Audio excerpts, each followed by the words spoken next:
Numpty here. We won 4-0. Did we? No, it was I think it was no 3-0. Take that drink away from me.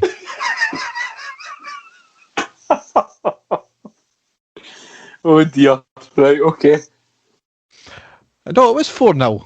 Was it? I thought it was 3. 4-0. I was fucking right. Didn't he take the drink away from me? Right, start that way again. Up steps Tavernier, captain. I was going to say something stupid there. Captain. I don't know what I was going to say. Captain Penalty Fantastic or something. I don't know. Right, okay, we'll go with that then. Captain Penalty Fantastic. I'm sure Craig McCrimmon will love that one there. There you go. Exactly, yeah.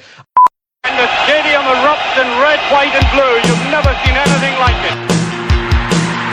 Let's go.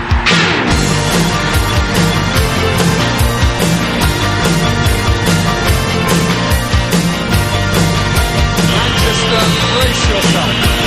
Rangers are coming!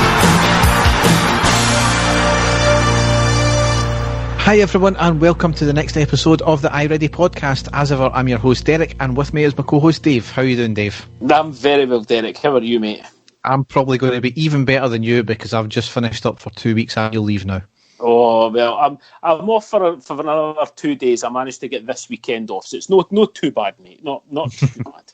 I mean, even more surprising is I'm doing something I don't normally do during recording podcasts, and I'm having a beer. Oh, really? Well, Derek, I'm not having a beer, but as you can maybe hear, I'll have a cheeky wee Pepsi Max just to start the podcast off. Well, I've not actually had any beer for about 6 weeks because I've been on a health kick of late. Yeah. So I'm drinking Blue Moon. It's 5.4%, so I might be fleeing by the end of this. Oh, definitely, mate. I know how much a lightweight you are. The thing that's worrying me, though, Derek, is not the fact you're a lightweight, is that you'll probably have to keep pausing the podcast and you go for a pee every 5 minutes. Listen, I think you hold the record for that on No, maybe on recording, but as I say, I used to be quite paranoid before about the amount of times that I was desperate for the toilet when I used to go out for a drink, until I started working with you and we started going out for a drink, and I thought, I'm actually quite good at holding the toilet and when I'm going out for a drink, because you do hold the record for the amount of times that you've visited a toilet on a night out. Who says I'm going for a pee? Yes, I'm generally drink a pint's worth and piss 5 pints worth back. That's it, definitely. So, especially the last time we went out, I sat half the night myself just because you were out of the toilet every 5 minutes. But I was expecting that, so it's all right. It's just because I didn't like you, Dave. I didn't want to say. Yes, but anyway, we better get into more pressing things and some good results and performances we've got coming up. Obviously, the Aberdeen game and the Benfica game. So we'll go down the tunnel and onto the pitch.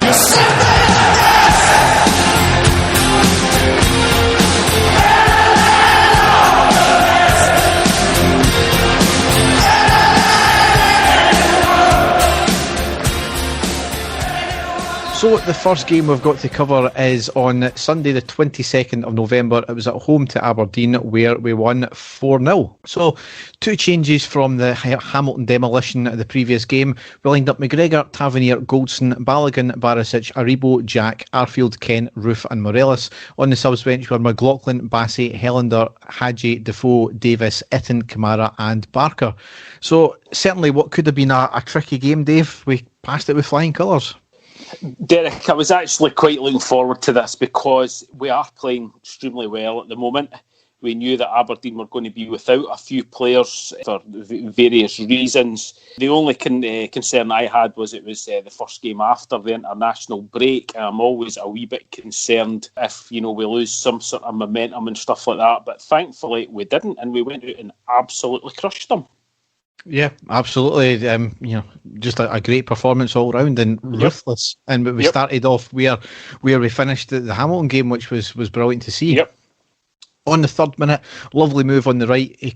Our player cuts inside, driving the ball. A lovely pass to Kent, who beats the offside trap. Kent gets a shot off, but the keeper was alert and narrowed the angle and saved with his leg from the corner. Really, from the off there, that should have been a goal, shouldn't it have been? Exactly. It was straight away, Derek.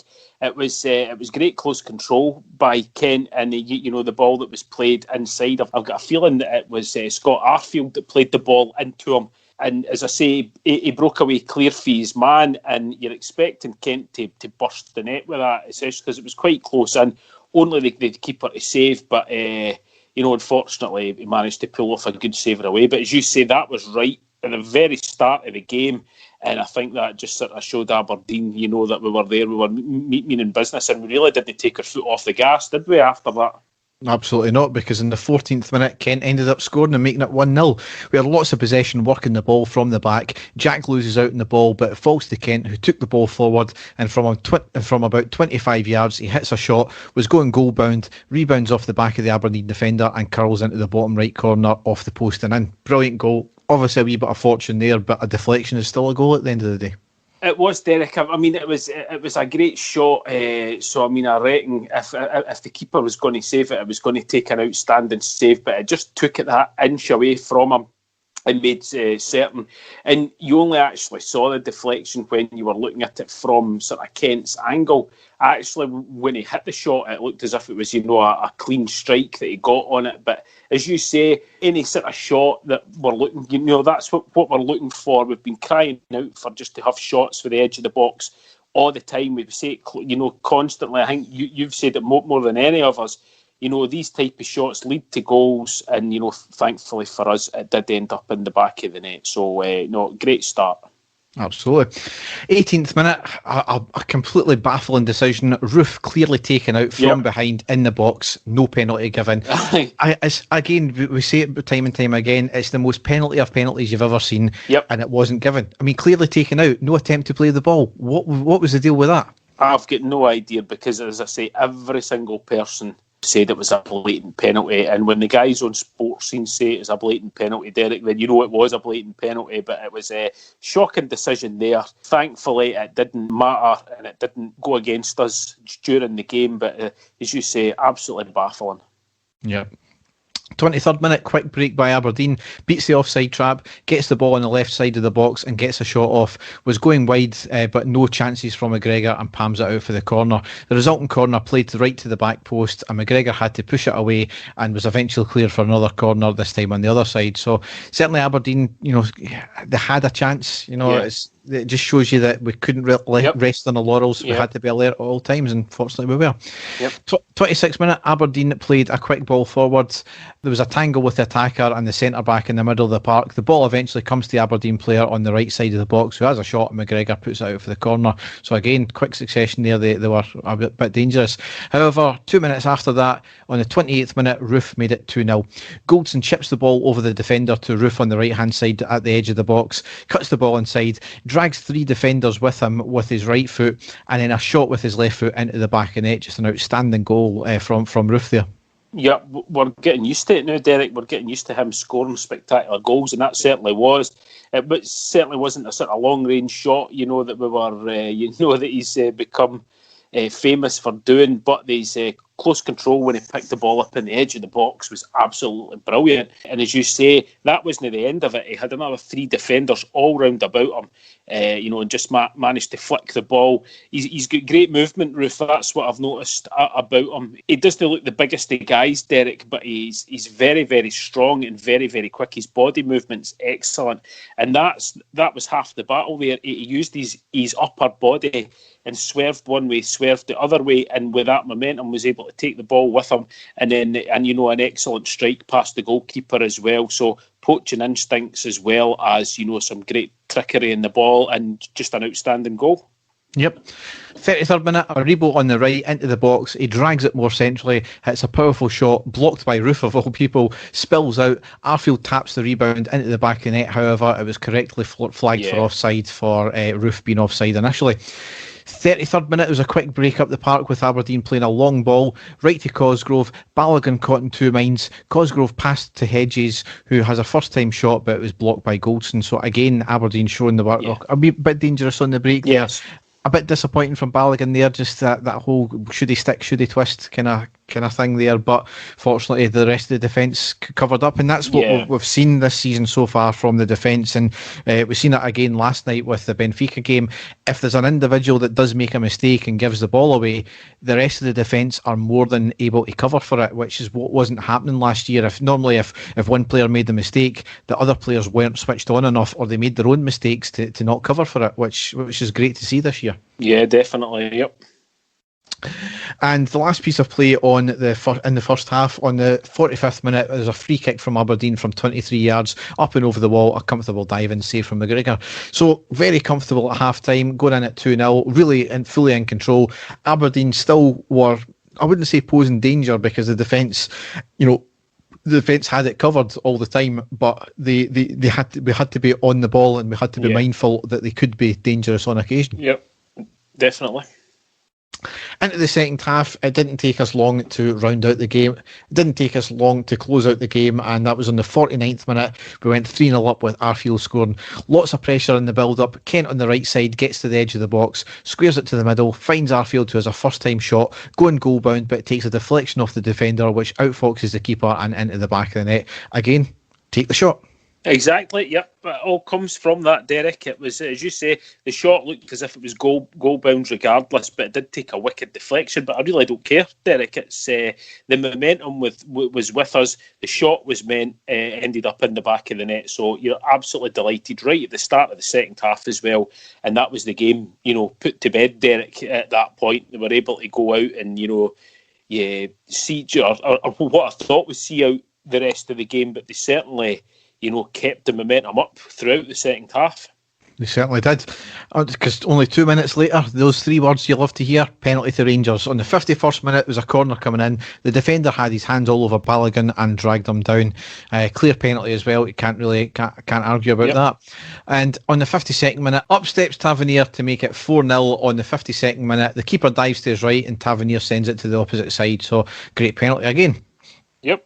So, game completely over at that point. It was quite correct. We should make some changes, because on the 55th minute, Jack off, Davis on. 65th minute, Morelos and Kent off, Defoe and Kamara on. Morelos had a bit of a strop coming off, didn't he? Throwing gloves down or something like that. And I don't mind that, Derek. It's, the guy's obviously desperate to stay on, desperate to score. I think I would rather have that, a guy that is annoyed that he's no getting on the park. And again, I think there's a lot of people reading far too much into that, because it certainly didn't affect him in the game after that. So I'm quite happy that he's unhappy that he's getting taken off. It shows you that he has got some hunger and desire to play, Derek. So I'm not looking too much into that at all. No. 73rd minute, Roof and Aribo off, Itten and Hadji on. 81st minute, Hadji with a shot just outside the box, and it was deflected wide from the corner. Resulting corner in at the near post, off the back of the defender, and was going into the top left, but a fantastic save from the keeper. Got onto the bar, and then he clattered, then onto the post, and he even clattered himself onto the post in the process as well. So it should have been 5-0 there, but great save from the keeper. 91st minute, the last piece of play of the game, Itten with a header just wide of the right post after a drive down the right and a great cross by Tavernier. So ultimately a fantastic result, and the steamroller that is Rangers keeps going on. Certainly, and I mean, just even looking at the stats, Derek, 71% possession against Aberdeen. Just showed you that we had all the ball in the game, we did all the pressing. And as you said just a minute ago, just ruthless right from start to finish, which is absolutely brilliant to see. Another clean sheet and just another great performance. So I was absolutely delighted with that. But wait now, I don't know who it was in the Aberdeen squad, but he came out and stated that for large parts of the game, Aberdeen were the better team. Right. Okay. Well, I've got the stats in front of me here, Derek. It certainly doesn't look like that. Certainly, when you look at possession, Rangers were by far, ahead on everything, apart from shots off target, which Aberdeen beat us, but we beat them on everything else. So I don't know what game he was watching, Derek, but it was certainly, a ruthless display by Rangers and, a fantastic victory for us. But it doesn't end there, because Derek McInnes kind of said similar as well and thought Aberdeen had a good performance and Rangers only scored with a penalty and 3 deflections. Right, okay. Well, Derek can get it right up him. Do you know what I mean? As I say, I don't know what game he was sitting watching. You've went through a number of chances there, and that was you putting very brief highlights on the game, for us out there. Rangers were in complete control the whole match. And as you say, apart from a couple of wee sort of half chances that Aberdeen had, they never deserved, never really had a sniffy goal, the whole game. So if that's Aberdeen being the better team, then I would really hate to see Aberdeen being, the team that was the worst of the two teams, because they would be absolutely dreadful if that was the case. I mean, football isn't for everyone, is it? No, definitely not, no. So it leaves us into the next game, which was last night, or 2 nights by the time you listen to this. It was Thursday the 26th of November at home to Benfica, where we drew 2 each in the Europa League Group D Game 4. Dave, frustrating, wasn't it? It was, Derek. I was really... Again, I do try to be the voice of reason, Derek, and try to use my extra years on you to try and sort of look at things in perspective, but that was another fantastic opportunity that we had last night, wasn't it? To be 2-0 up against a team like that with, let's be honest, not a lot left on the clock, for it to happen again. And the thing that I texted you when it happened was, I thought lightning wasn't supposed to strike twice. And exactly the same thing happened, Derek. We've got a 2-goal cushion against them, and we just can't hang on to it, against these teams. And I'm not going to turn around to say that it was a fluke or anything like that. Benfica are a quality team, and you're about to get into that, Derek. They were excellent, but we were matching them, and we were showing our qualities as well. And again, just annoyed, and I'm sure you're about to get into it. I think the game could have been managed so much better. I think we were all crying out for substitutions to be made at certain times. We looked as if we were getting tired and slowing down, and we had players on the bench that could have came on. I've seen a few on Twitter saying, "Oh, who did we have to to come on," and stuff like that. There were guys there that could have made a difference, and I find it baffling. But I'll let you get into the game anyway, Derek. And then, as I say, it's still something to be happy about at the end of the day, but just frustrating that we didn't get the win. Yeah. So we made 2 changes from the Aberdeen game, and we lined up McGregor, Tavernier, Goldson, Balogun, Barisic, Davis, Kamara, Arfield, Roof, Kent and Morelos. On the subs bench we had McLaughlin, Bassey, Helander, Hadji, Itten, Barker, Stewart, Barjonas, Dixon and King. As I said on the post-match, is the significant stat here was it was the 82nd European appearance for McGregor, which makes him level with Barry Ferguson as our top European appearances for us. So fantastic stat there. He's quite clearly going to break that as well, which, given the fact that he left in 2012 and he's still playing on, is amazing, isn't it? Yeah, it is. And you've only got to think, Derek, if things hadn't have worked out the way that they did in 2012 for us, he would have been way, way, way past that. He would have been setting all sorts of records, because undoubtedly he would have been playing in Europe since then, but wasn't to be. But as you say, great that a keeper of his abilities back playing at the top level like that and playing in these huge matches, and just excellent. And he will break it. He'll break it in the next game. So well done. Yep. So initially a bright start from both teams, with Benfica getting an early chance but put it wide. However, we went a goal up on the 6th minute with Arfield scoring. It was great play down the right, ending in Kent getting the ball past the defender, crosses in, knocked away to the left, picked up by Barisic well outside the box. We wanted him to shoot at that point because he had the opportunity to. Yeah. But he cuts it back. There was a great 1-2 with Morelos. Barisic with an inch perfect cross into the middle from the left-hand side. Roof with an outstanding header, an equally outstanding save, only for it to be knocked to the back post, for Tavernier to header it off the bar, bounces back out, and then Arfield with a volley from about 6 yards into the back of the net. Just a great goal, 3 bites of the cherry, but brilliant all round. It seemed to take an eternity though, didn't it? It was like, oh my God, surely he's going to score, surely he's going to score, surely he's going to score. And then eventually, well put away, clinically put away there by Arfield as well on the volley. Tavernier should have buried that header at the back post. I don't care what anybody says. I know it was high up, but point blank range for it to come off the bar. And I thought, oh my God! But thankfully, it just fell in the right spot, and Arfield was able to bury it into the net. So absolutely cloud nine at that point, Derek, because as you say, Benfica were looking good, early on in the game. And I was hoping that was going to settle a few nerves, for us to go 1-0 up and go for it after that, because I knew we were going to be in for a tough match. But absolutely brilliant start. Yep. 12th minute, good forward play by Benfica, knocking the ball about well. A shot from the edge of the box, and it went well wide. And then this is what's happening in the first half. The next highlight I've got here was in the 44th minute, with Benfica on the left, cuts inside, great ball through to their attacker in the centre, who has an outstanding first touch to play it into the box past Balogun. However, Balogun put in a great last-ditch tackle as the attacker was shooting, and he put it out for the corner. So just great skill from Benfica there, but probably an even better tackle from Balogun. Yeah, no, it was excellent, Derek. I thought Balogun in the first half was superb. Him and Glenn Kamara, I thought, were absolutely outstanding. As you say, there wasn't much happened in the first half. After that was a bit of a midfield tussle, which I felt we were, we were winning. We were certainly, having more control. I felt at that point we were stopping Benfica for getting near the box and stuff, and which is fantastic considering the players that they've got. But as I say, that was just an outstanding tackle there by Balogun when he made that, because he really had to be inch perfect with it, didn't he? Considering the position that the attacker was in. For him to put it out, absolutely brilliant. I really like Balogun, Derek. I think he looks a quality player, and he's fast as well. So, and we certainly needed that last night. Yep. So, kind of the first half, as you said, it was a bit of a midfield tussle. I would disagree with you. I would have said Benfica probably had more of the possession. They were pressing high and pegging us back, and they had a high tempo, and they had lots of the ball. Tavernier gave the ball away a couple of times in the first half that led to a couple of chances. However, our defence was solid and snuffed it out before McGregor was called into action. We were quite happy, I felt, to sit back and then hit on the break.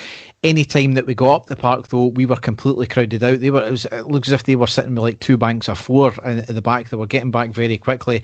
And any time they got up the park, though, we were doing kind of similar. We were snuffing them out, maybe not in so many numbers, but just by sheer frustrating them in the positioning.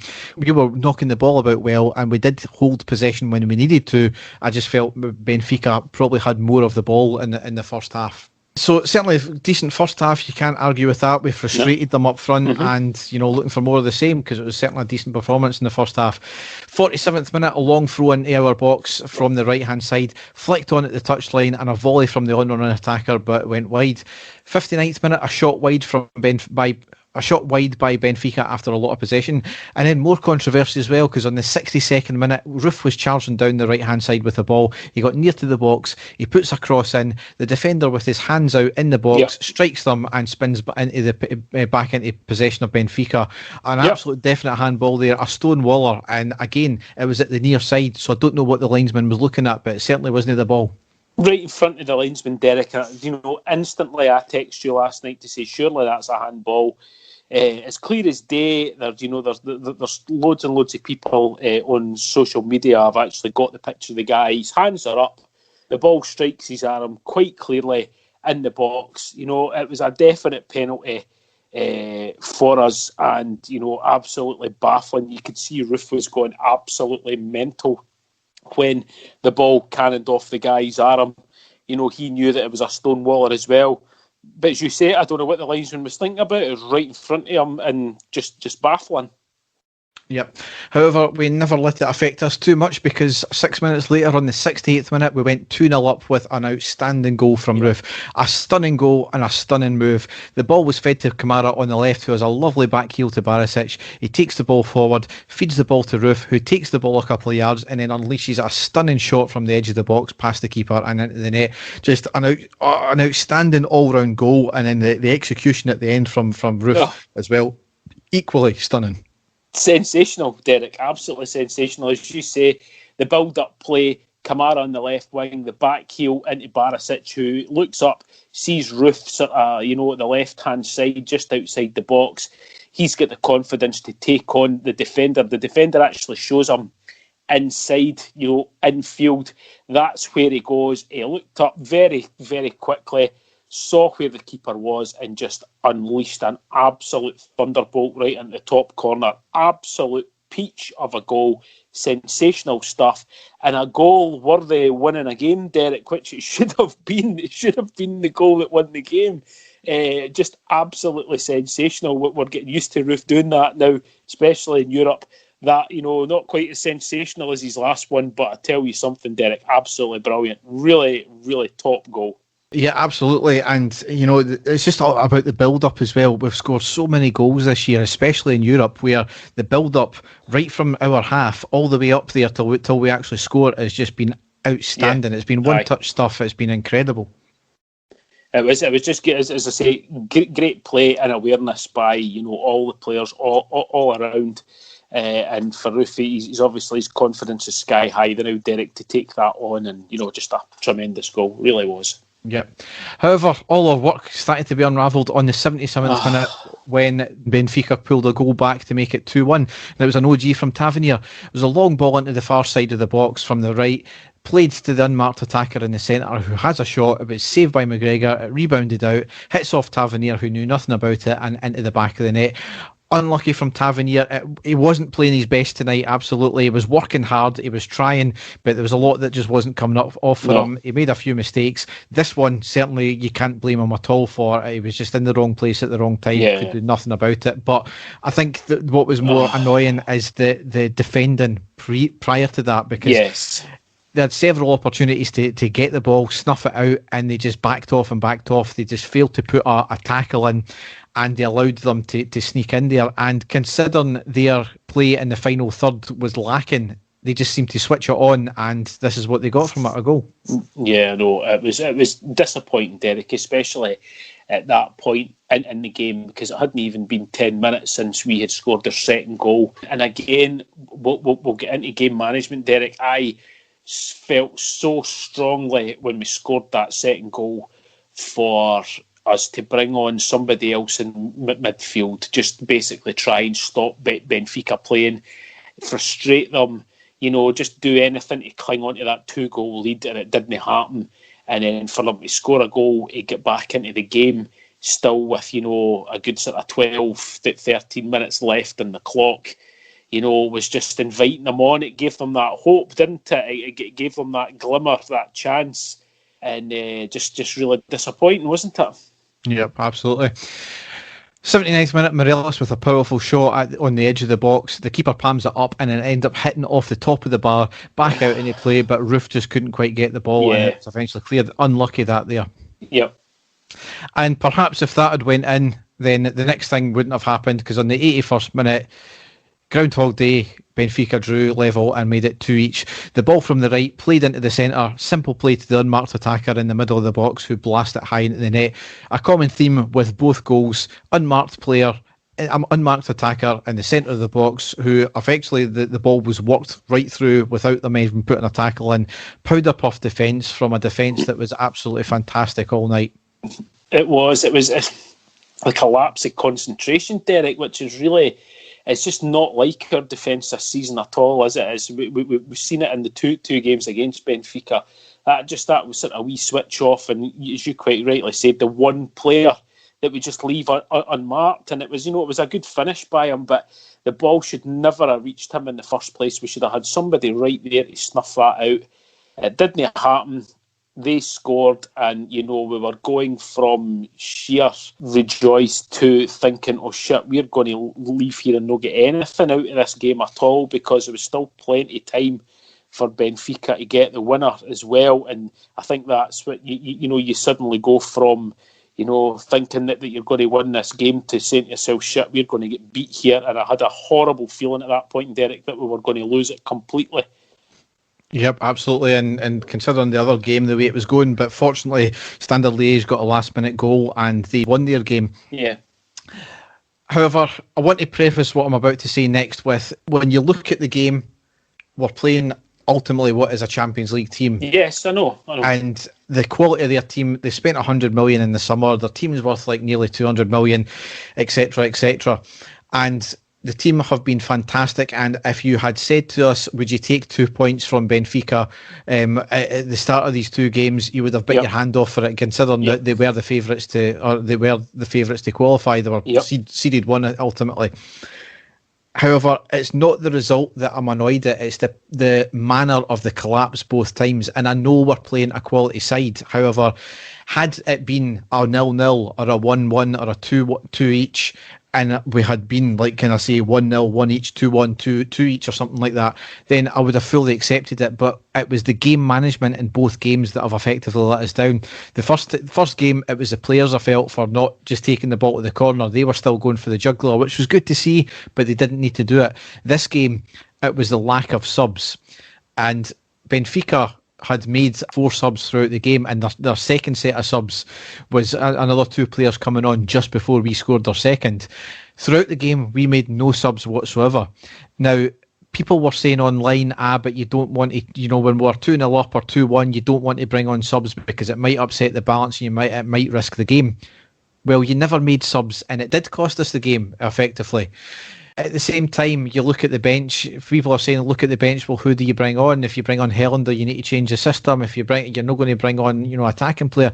It really doesn't matter. At this stage, surely it's about fresh legs. They had 4 players with fresh legs.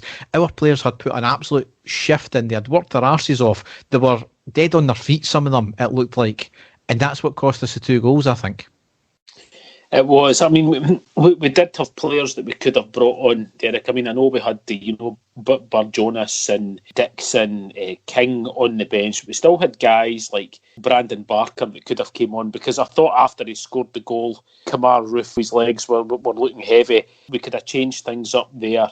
We still had Hadji that could have came on and played in midfield also. So, I mean, we had two players that could have came on. We could have freshened things up front, by taking, Morelos off and bringing on Itten, just to give us something different. So we did have some options in the bench. And like you, I know it's hard. We hate to criticise the management team just now because of the position we're in, Derek. But as I say, we wouldn't be football fans if we didn't. And it's just, I think we're just frustrated with the fact that we were winning by 2 goals, and we let it crumble again. And everybody seemed to be saying at that point, why are we not making subs? Why are we not running the clock down? Why are we not, just even for things like that, just to freshen some things up. And it was baffling me as well, because you could tell that Benfica were getting on top, and we were to tell that our players had put in everything that they could into the game, when they were getting tired. And, so they're not, that we're at the stage that, we can't criticise them. Of course we can. Like I said, we are fans. We want to see our team do well. And again, I think just disappointment, Derek. But as a lot of people have pointed out, Derek, for us to be disappointed at drawing 2-2 with Benfica at home, thinking that we should have won it, shows you how far that we've came in a relatively short period of time. But again, it's one of these things. Hopefully they will learn from it, because I've got no doubt we'll play better teams, in Benfica are almost at their standard again in this competition, and I hope that we can learn from it. And It's just a pity that there was certain players that were injured that could have came on and made a huge difference for us. But I did think that we had players there he could have brought on. I mean, this is the thing. It's the nature of Rangers fans. You're not allowed to criticise sometimes when there is criticism to be levelled out. As I said, don't want to take that away from the team, because it was a great performance. It was a well-deserved point. It should have been 3, but it was a well-deserved point. And ultimately, we are in an absolutely fantastic position where we are just now. We only need a point from our next 6 points, which we've beat the two teams and we're playing one home, one away. So you would like to think we're going to do it. However, I think it's more the case of being in that position and throwing it away. It's a case of what could have been. Yeah.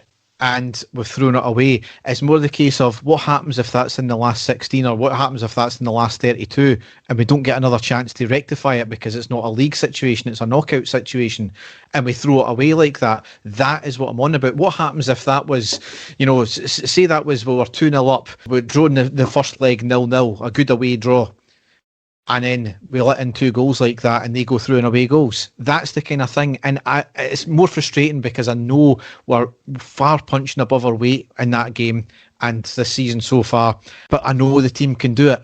And that's the difference. It's different, the fact that if the team were lucky about it, the team are not lucky. They've got it well within their grasp to do something this year.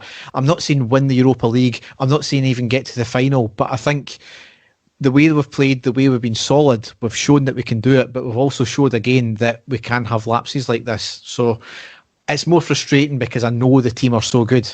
Yeah.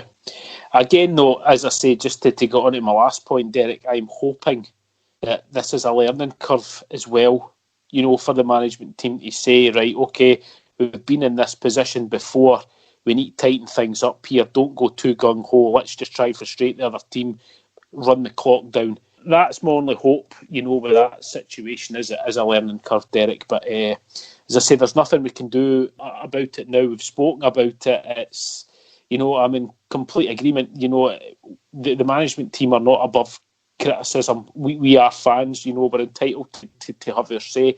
And I'm sure the vast majority of Rangers fans out there are the same.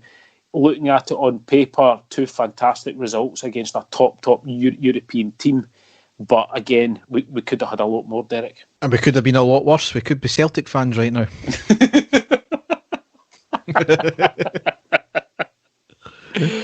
I was going to lower the tone, Derek, but there you go. Let you do it. But wait and see. If there was one team that I'd be desperate to play, the new Derek, it would be them, because we're so far ahead at this moment in time. It's great, but again, I'm not getting too carried away. We need to concentrate on ourselves. As I said before, we need to keep this momentum up, especially in the league. Go out and destroy teams like we've been doing. We need to keep that going. I firmly believe that we've got the squad to do it. We've got quality players in reserve, which we've never had in a very, very long time. So I'm in a confident mood now, and I just hope that they keep going the way they're going. Yep.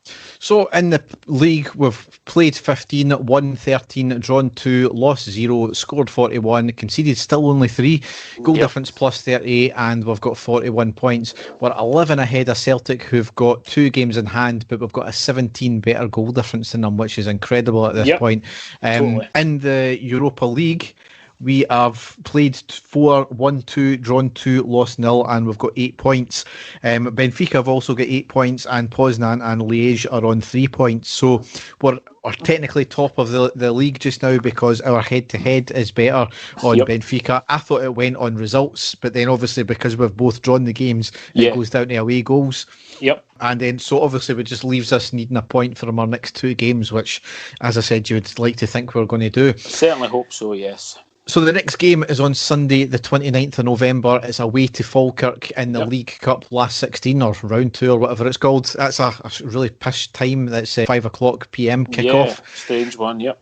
Interestingly, and the conspiracy theorists of the Orcs are going to be raging at this one because the fact that Falkirk have announced that they've got 2 players tested positive for COVID. No other close contact, so it's just them 2 at this present moment. But, it is a bit strange that all these teams that are about to come up against get positive COVID tests, Dave. I'm saying that. I'm not tempting fate here, Derek. Definitely not. But no, I did see that. Yes, they'll be down the road for me, not far away at all.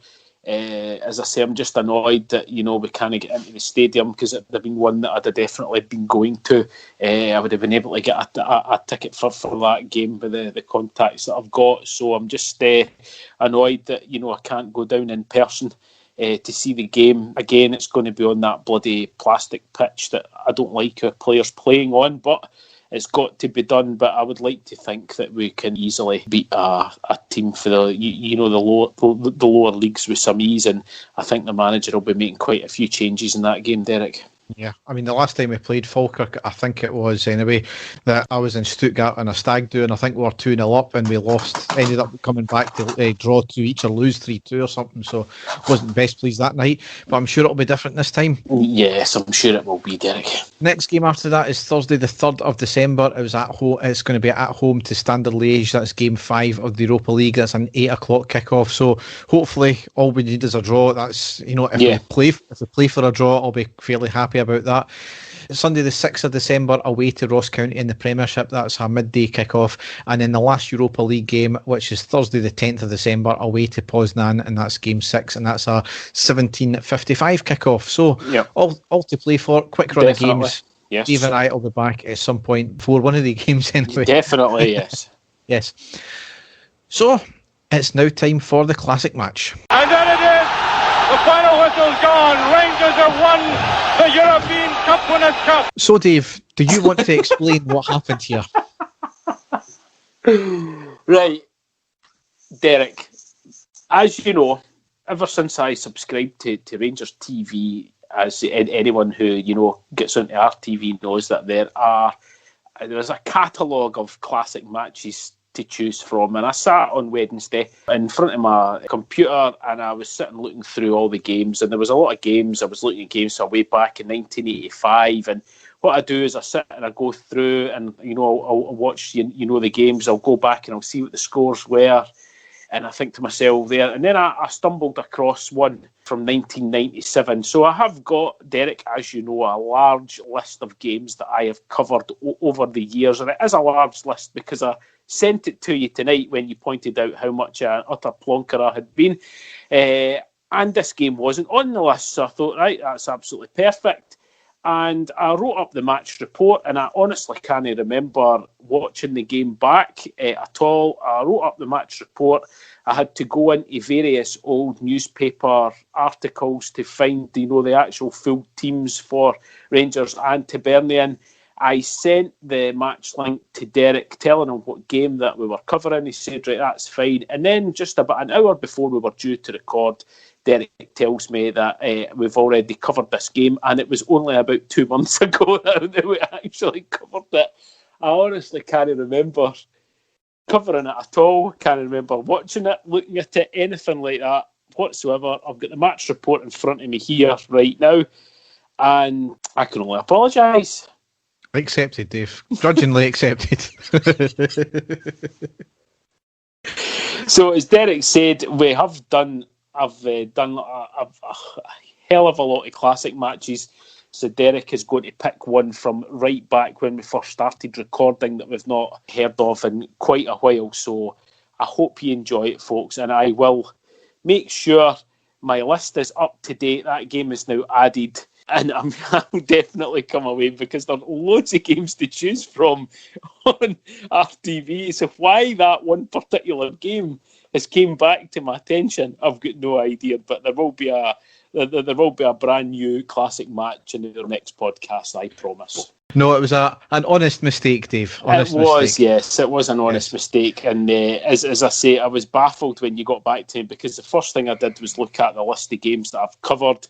I actually sent the list to you to show you, and it wasn't on it. And then you pointed out the actual podcast episode that I'd covered it, and it turns out that it was only about 2 months ago I'd covered it, which is even more baffling. But there you go. So, again, there will be a new classic match in the next podcast. Yes, so without further ado, we're going to do a classic match now, and we're going way back to Season 1, Episode 2, and it's the goal difference title where we beat Dunfermline 6-1 to wrap up the title on the final day of the season, and Chris Sutton had a meltdown at the end as well. Yes. And we're still fondly reminding him of that every single chance that we get. Yes. Right, the classic match that we're going to bring for you. Last week, of course, we did the historic Helicopter Sunday, which all Rangers fans can remember. The game that I'm going to cover is basically exactly 2 years before that happened, the 25th of May 2003, and it was the last game of the season. It was, I think, a week after Celtic had been in Seville and had been beaten in the UEFA Cup final. We were both going into the final day, final match on level points. I think we had a 1-goal lead from Celtic at that point, if I can remember correctly. And basically, we had to beat Dunfermline and hope that our score was higher than what Celtic's was away at Kilmarnock. Now, I've got the team that we played at that game, and there's some class players here when you look back at some of the players that we had. The lineup for Rangers that day was Stefan Klos in goal, Fernando Rickson at right back, Arthur Newman at left back. We had a defensive pairing of Craig Moore and Lorenzo Amoruso.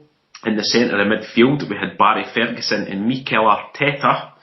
And then playing on one side, we had Claudio Caniggia on the other side, Shota Arveladze, and then Ronald de Boer playing just behind Michael Malls up front. So I think you can agree that's a class starting 11 that we had back then.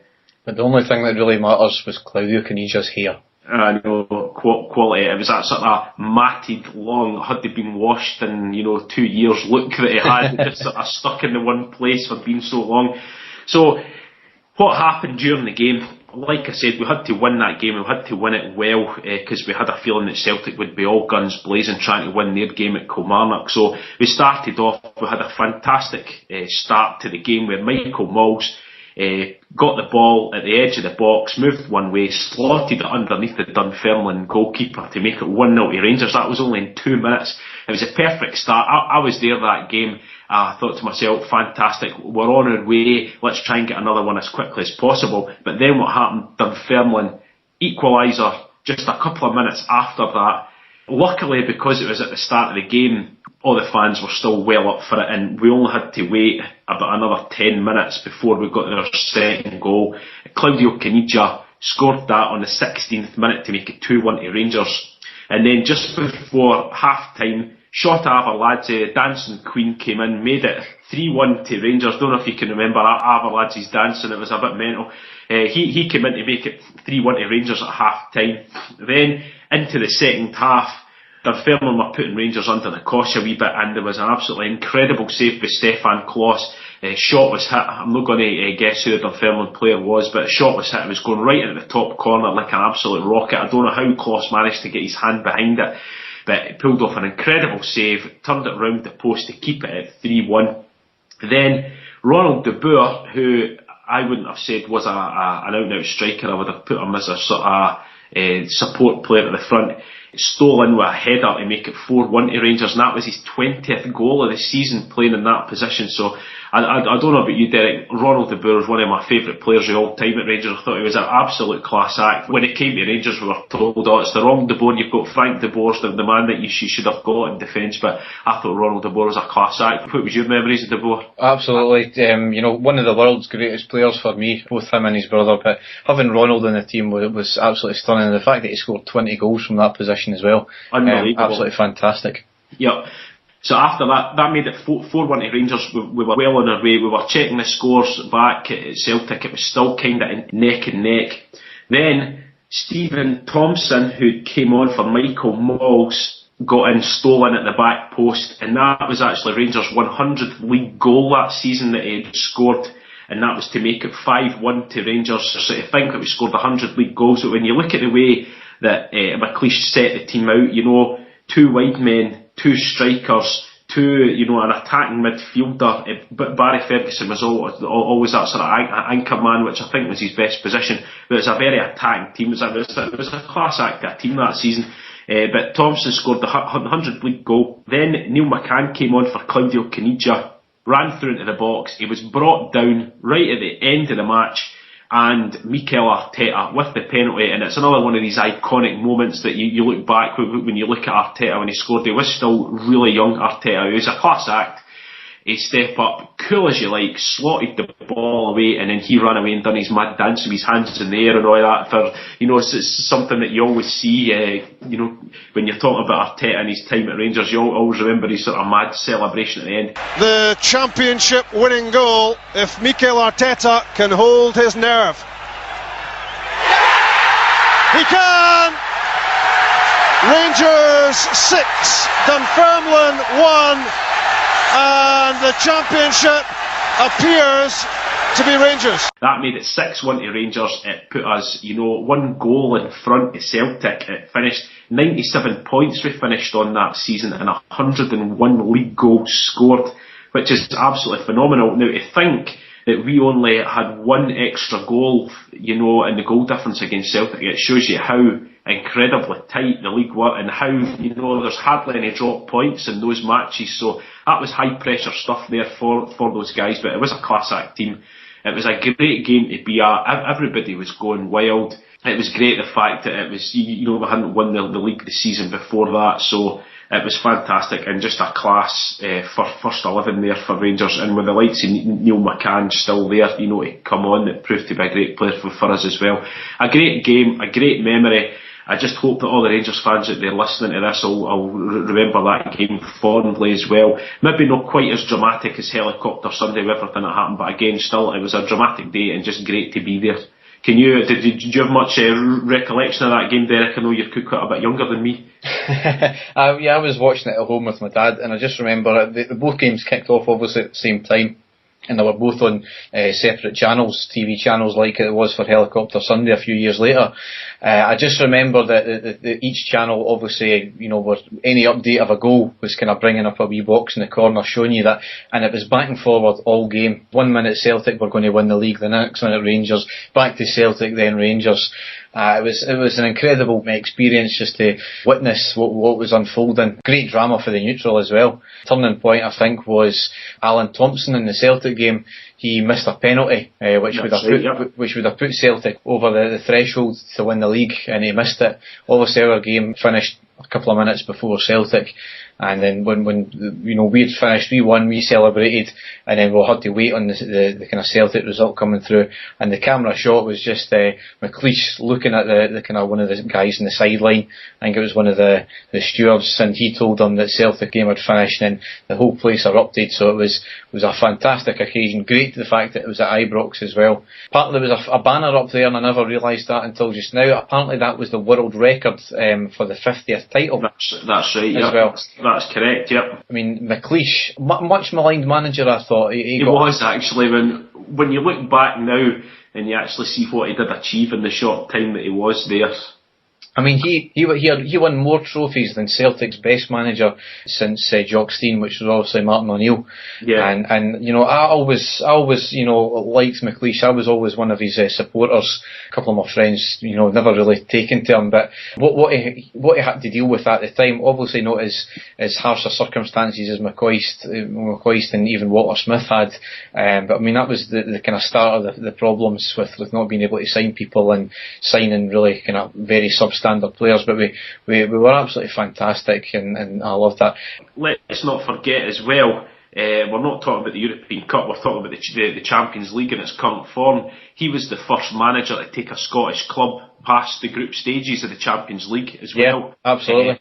And as I say, he didn't have a great squad of players to choose from because we did have to sell a lot of players. But, in the short space of time McLeish was there, he was very successful. I think maybe the fact that we had been so spoilt in the past with the amount of players and trophies and things that we'd won was maybe the reason that there was a lot of fans that weren't that keen on him and things like that. But obviously, when we sit and look back now, he was a very successful manager at Rangers. Yeah, as well as obviously he went on to manage Birmingham, and I know he kind of left there, but he had won the League Cup he won with Birmingham. It's they won the League Cup and got relegated in the same season. But at the same time, he done a very good job as the Scotland national coach as well. After Walter Smith, so. He was a very successful manager for us, but when you look back at that team that he had, though, a lot of players that had remained for the Dick Advocat era, he did have a class act team, but he got them playing well, and he got them playing, very attacking football, and it was great, to sit back and watch at times. Just hope that we get back to that stage very soon, eh? Absolutely. One other thing about the game is obviously the one sour comment that came out of it was from Chris Sutton. Obviously had never known anything about, our game, what went on, because he was playing his own game there, and he made comments that Dunfermline basically laid down to us, which he was quite rightly absolutely lambasted in the press for. Uneducated and unnecessary comments from him. I think the fact that Dunfermline had equalised at one point against us kind of proved that Dunfermline were up for it, but as I say, you can't take that result away for that starting 11. I mean, that is a class act 11, and if there was players of that ability still playing, for a club in Scotland at the moment, they would be beating every team. That scoreline, seeing the current state of Scottish football at the moment, these players would be absolute superstars playing in that league just now. So I'm taking nothing away for the performance that day. I was there, I've seen how hungry the players were and how much they wanted it and how well they played. So his comments were unfounded for me completely. As I say, just very disappointed with everything that had happened with them over the last week, but he had nothing to merit what he did say at the time. No, totally not. So a great match there as ever, great memories. It's one of the matches that'll go down in folklore. It'll live within my memory for forever, basically, and most Rangers fans as well. I mean, you thought that was exciting, and then Helicopter Sunday came, but that was the original one, which was an incredible day, wasn't it? Yeah, it certainly was, Derek. Absolutely brilliant, and as you say, for the fact that the way that it all panned out again. Was just fantastic, and it was. Always remember guys like Mikel Arteta on that day, scoring the penalty, that really did clinch it for us at the end. So absolutely brilliant, and great to go back. Even if I have covered it twice, but it was a great game to go back and watch, and some fantastic players. So we'll go into the news.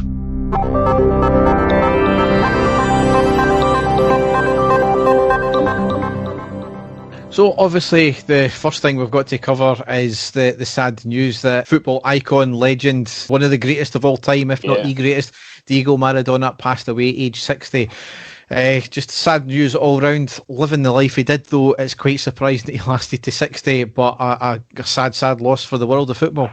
It's quite sad, Derek, when a lot of people have been sort of half expecting it, as you say, with the extravagant lifestyle that he did lead. I actually was quite surprised when I found out that he was only 60, Derek, to be honest with you. But what a phenomenal player.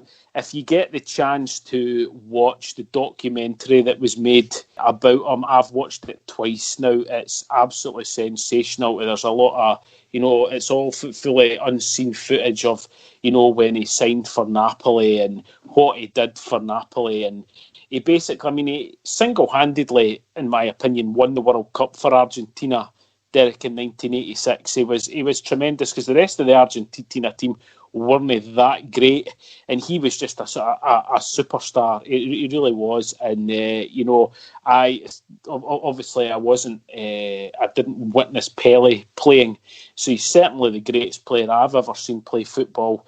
And a sad loss, to football. And apparently, when you hear people speaking about him, 1-to-1, he was supposed to be genuinely, a genuinely nice guy, very friendly. I think the persona of sort of Maradona, sort of took over, and, the wild lifestyle and the things that he would partake in and crazy behaviour and stuff like that, alter ego a lot of the time. But very sad. And but again, if anybody gets the chance, if you've not seen the documentary about Maradona, it's absolutely sensational. You really need to go and watch it. Yeah, I've watched it as well. It's fantastic. Just I was too young to really see it, to see him play. I'd only remember him vaguely from the '94 World Cup. Watching it, my overriding thought is, what would his life and his career been like if he hadn't joined Napoli and got involved in the dodgy characters that he did, and kind of egging him on, and really, I think you've seen some of the footage there, and he looked quite uneasy with the situations he had got himself into, and he was obviously getting influenced by certain powerful figures in the kind of underworld as well, by the look of it. So if he had maybe chose another club or another country to go to, you never know, if he would have taken that same path that he did. But a sad loss for football all the same. Yeah, definitely was. Yeah. So into Rangers news here, as the finances were released, which cover up until the end of June 2020, and the headlines don't make for good reading, do they? But no. £15.9 million loss, which is up by £4.3 million in the previous year. Revenue has increased, though, to £59 million. It's ultimately the losses are not sustainable. However, Douglas Park and John Bennett have agreed to provide immediate loans to cover the shortfall. The goodwill from them will eventually run out, though, and that's the big fear. Obviously, we are very fortunate just now. We have effectively no debt because it's going to get covered by converting loans to shares, which they've already done so far from the loans they've given us. The main thing is, though, that everything seems to be, apart from the headline figure there, is going in the right direction. The revenue's up, however.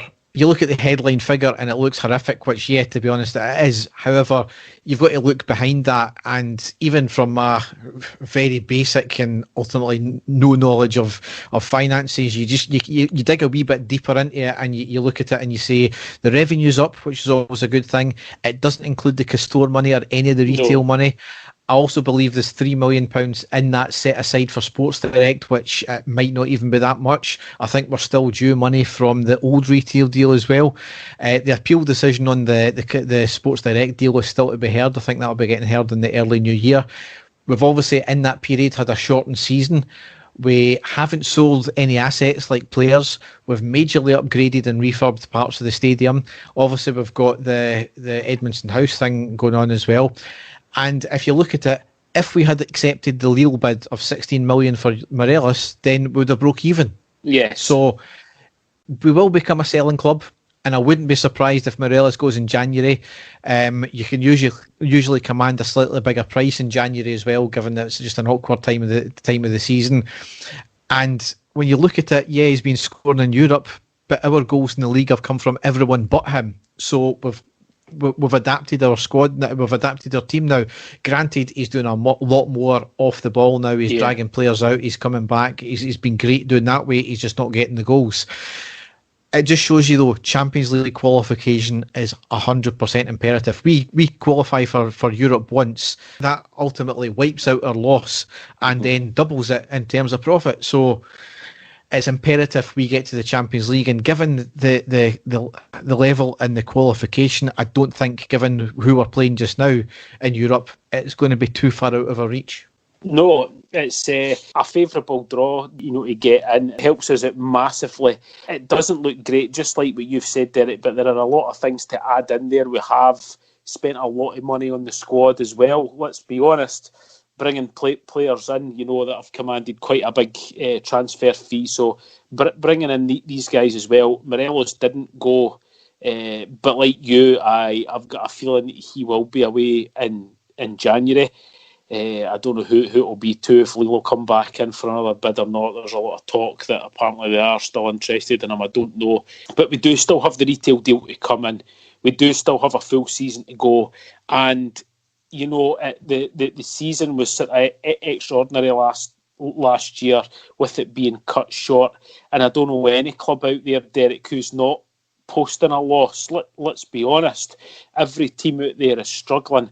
I just think because it's us, and because of what's happened to us in the past few years, these things are brought out in the press more.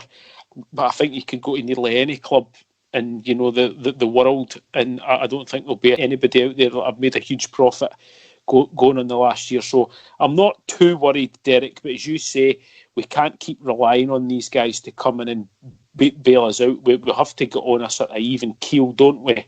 And if it's going to be selling the likes of Morelos to do that, quite rightly, as you said, we have got a big enough squad now to keep going and, keep scoring goals and keep winning. I will be sorry to see him go, but it does look likely that he would be one of the players that they would cash in on, doesn't it? Quite possibly. I mean, we've got a number of major assets now. I think the last time the analyst done any sort of work on the value of the squad, it was over £100 million, which, is incredible. So, yeah, I think what you've got to remember as well is a lot of our income is at the start of the season, obviously, with season tickets.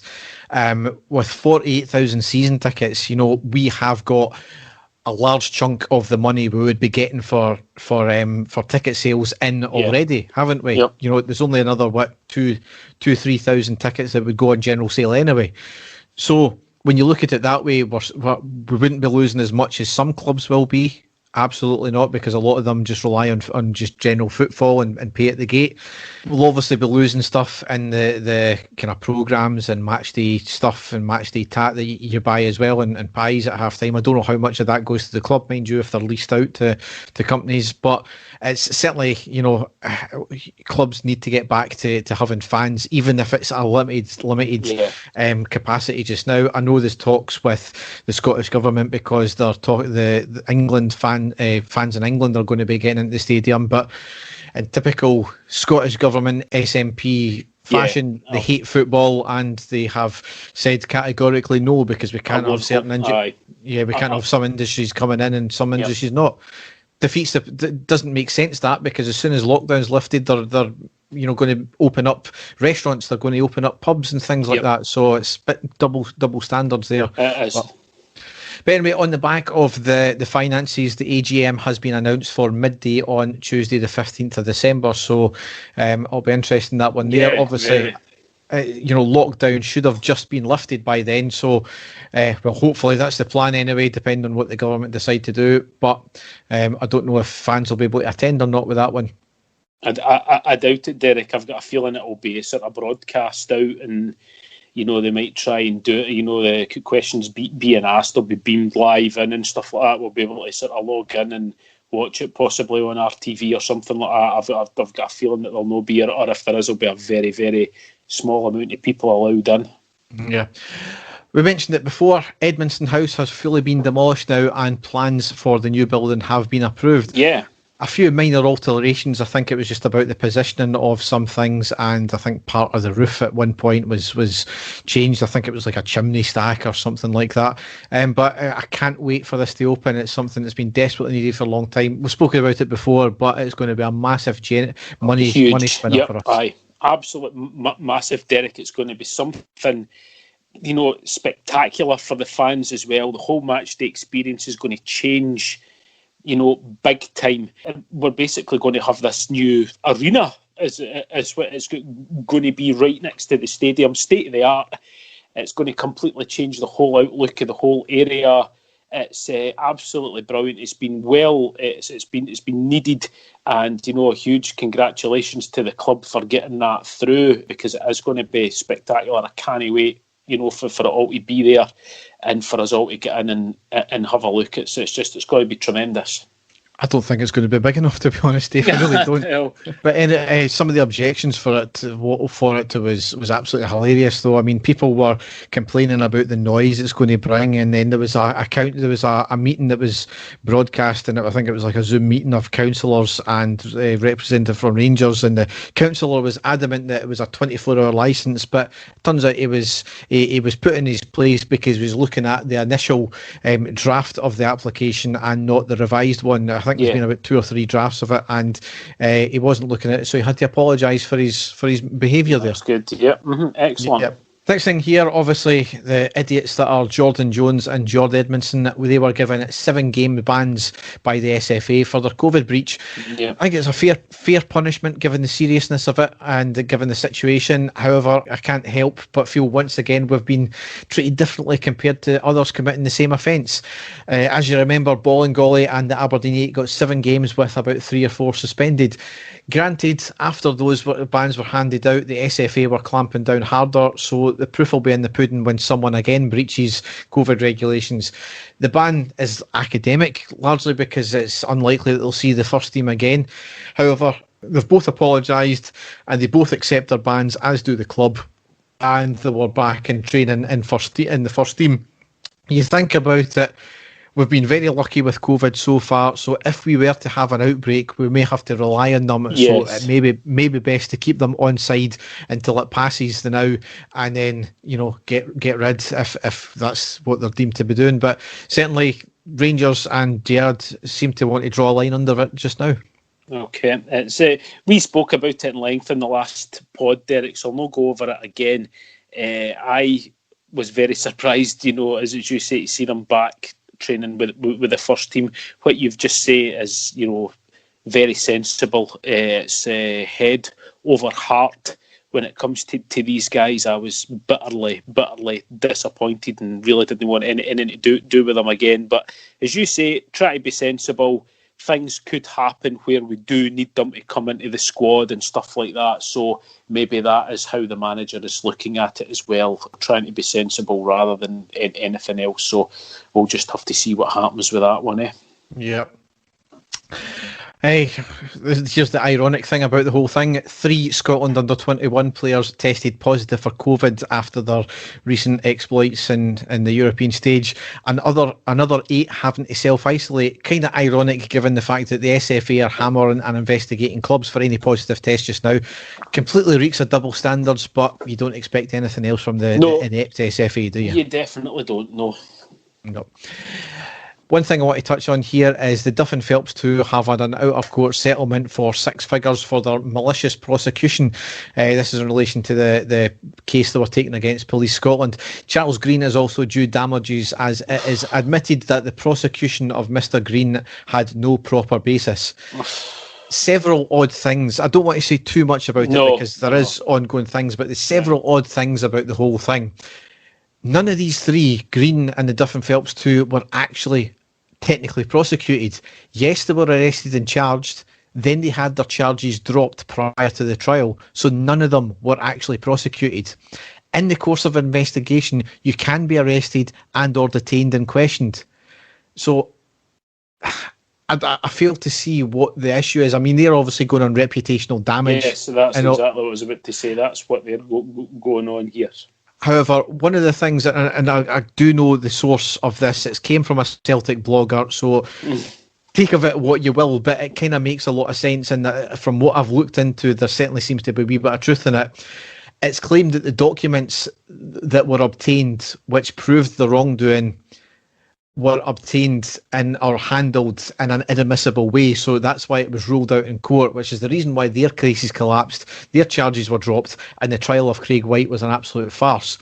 It's old ground how it's really frustrating the fact that we know that several crimes were committed against us, however, we will never likely get to the bottom of it. Yeah. And all we will get is hearsay, or people coming out afterwards and saying, yeah, I know what's happened, but it makes no sense. It makes no odds because they won't get hammered for it. Yes. And to be honest, I'm amazed that Charles Green hasn't been brought up on charges for erroneous contracts that were set up with Sports Direct, which clearly breached fiduciary responsibility. He's given them ridiculous contracts which completely fucked Rangers over. He had a fiduciary responsibility to make sure Rangers got the best deal possible, which he clearly never done.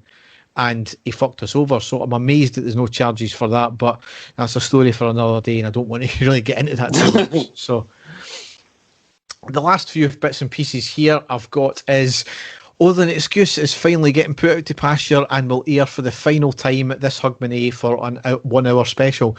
Dave, we always watch it every year, but we do. Thank God it's finishing. It's we actually had a discussion with the guys at my work about this, and I can remember Only an Excuse from 20 odd years ago, Derek, where we all used to really look forward. I mean, I actually went and saw them live, Jonathan Watson, and it was when it was Tony Roper that he did it with, and it was absolutely hilarious. One of the funniest things ever, and we really did look forward to it, but I'm afraid the last 10 years, Derek, it's been pretty dire. It's been you have to tickle yourself to laugh at it, and then they end up having to go back to the old favourites like Frank McAvenny and guys like that to try and get the laughs, and even then they're bringing in non-football people into the show as well, which just isn't the same. I preferred, the old originals, and it was just purely about Scottish football and taking the utter piss. It was great fun back then, but as you say, it's time that it had its day, and we can remember the sort of good things about it, rather than, as you say, we're watching it at habit every year, aren't we? And then just complaining about the same stuff. So, and no doubt we will watch the very last one, Derek, won't we? We always do, but as I say, we just have to thank the guys. Only an excuse for the stuff that they've done years ago. It really was good, but it's about time that it happened. Next thing here, Resolution 12 is back in the Celtic AGM. God. In the form of Resolution 11. Oh dear, right, okay. As we know, it's absolute fucking crackpots, right, on you go. As we know, it's all to do with our UEFA licence that was granted by the SFA from 2010-2011. Celtic Board have recommended they vote it down again. They said that last year that this was going to be the last time they voted in it, and still we're getting it again. Given the crisis that they're in just now, with their manager, with their team, the way they're playing, their EGM is still about us. Aye. And there's the difference between us and them. When we win, it's all about us. When they win, they still try and make it about us. Yeah. They are fucking deluded. It's again, Derek, I get the feeling it's a bit of a deflection tactic again, isn't it? Because they are in such a disarray and they're playing so badly, and there are other things off the pitch as well which are looming as well. It's like a bit of a deflection tactic. Their support, if that's what their support want to be talking about, there really are some major crackpots in there, because the way that their team is going at the moment, I would be demanding answers about my own team, never mind about our big rivals. But it's a farce, Derek. We knew it was. It's pie in the sky. It's conspiracy theorism to its highest level when it comes to that mob. And the fact it is in their AGM about us, it speaks volumes. It really does. We are in their head 24/7. Absolutely. Next thing here is Rangers to broadcast live Indian Super League matches in the UK. So we have obviously managed to buy the rights of the SPFL and sell them in India, haven't we? So it seems to be a reciprocal deal, because Rangers are delighted to announce they have formed an innovative broadcast partnership with Hero Indian Super League to live stream selected matches in the UK, which has begun its most hotly contested 2021 championship season. So apparently, I think it's on our Facebook page, or the Rangers Facebook page, they're going to broadcast Indian Super League games, which is a bit mad. I don't know who's going to watch it, to be honest, but certainly if it helps broadcast, if it helps exposure of Rangers at some point, then it's always going to be good. It does. I mean, Derek, there are guys, either guys and gals out there who will watch any type of football that they can get if it's live on the TV. So I'm sure there will be people out there who will watch it. But again, it's a strange one for us, but it shows that we are branching out and trying to do different things, and the fact that they have sort of got the rights to do that is just something that's never been done before by one club. So we've got to commend them for going down that. It's maybe something that they are doing to see how easy it is to do that, if maybe perhaps trying to spread out and do it in different countries as well. Who knows? But it'll be interesting to see what response they get to it and if it's successful or not. So we'll just have to wait and see. Yep, fantastic. And the last piece of news here is WWE superstar Drew McIntyre is once again WWE champion. Well done. Right over my head, Derek, but on you go, mate. I know he's a wrestler. I know he supports Rangers. That's about as much as I know about the guy. I don't know what gave it away that he's a wrestler, Dave, when I said WWE superstar. Well done, Drew. So. Sorry, mate. Right, on you go. Dad of two jailed for having sex with farmers' chickens. I'm a chicken. I'm a chicken fucker. A man has God. A man has been jailed after having sex with chickens, having been sentenced to 30 months in prison in Burnley Crown Court on the 20th of November. Dad of two, Shane Waters, has previously been convicted of having sex with a horse and a donkey. Oh my God. Saying in a police interview that he could not control his urges in regards to sexual urges. 40 also admitted to having sex with his pet Great Dane, who bit him and who would bite him and growl while he did so. Oh my God. Right. Oh. Waters came to police attention after a farmer found 4 dead and several unwell-looking chickens in a shed on his farm in Accrington on 18th of September. After checking his CCTV, the farmer found footage of a man entering one of the chicken sheds, which had been bolted shut and remained inside for about 20 minutes. Oh, dear. Prosecutor Barbara Webster, after the farmer had reviewed the CCTV, he went back and found 11 dead chickens. He formed the view that something sexual had happened to them. Oh, no. Oh, dear. Police were contacted while the RSPCA carried out an investigation, finding traces of Waters inside the 2 chickens. Oh, my God. Oh, dear. After the arrest for offence relating to the chickens, an examination was carried out on Waters' dog, where traces of semen were found. Oh, Webster said in his interview, the defendant admitted going onto the farm intending and having sex with chickens. Oh. He admitted he had been on the farm on 9 previous occasions and he told officers he would say sorry to the chickens when he was finished. So he was a remorseful chicken fucker. Oh my fucking God. Oh dear. I don't know where to go with that. On that note. I surprise myself sometimes because I generally pick out these stories and I read the headline and I read the first couple of paragraphs and I don't read anything else. So. God. Aye, Derek. Again, for years and years I've been questioning your sources, but I keep saying I really don't want to know. So. Yes.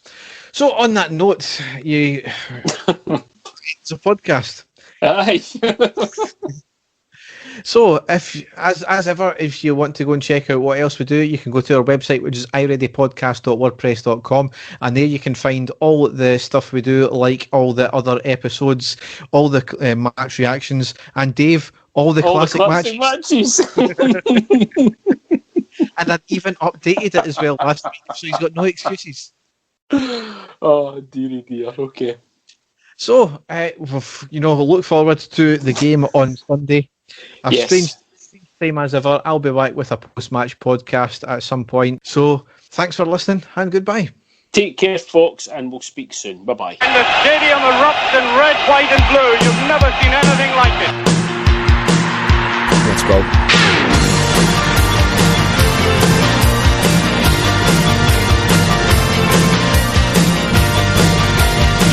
Brace yourself. Rangers are coming!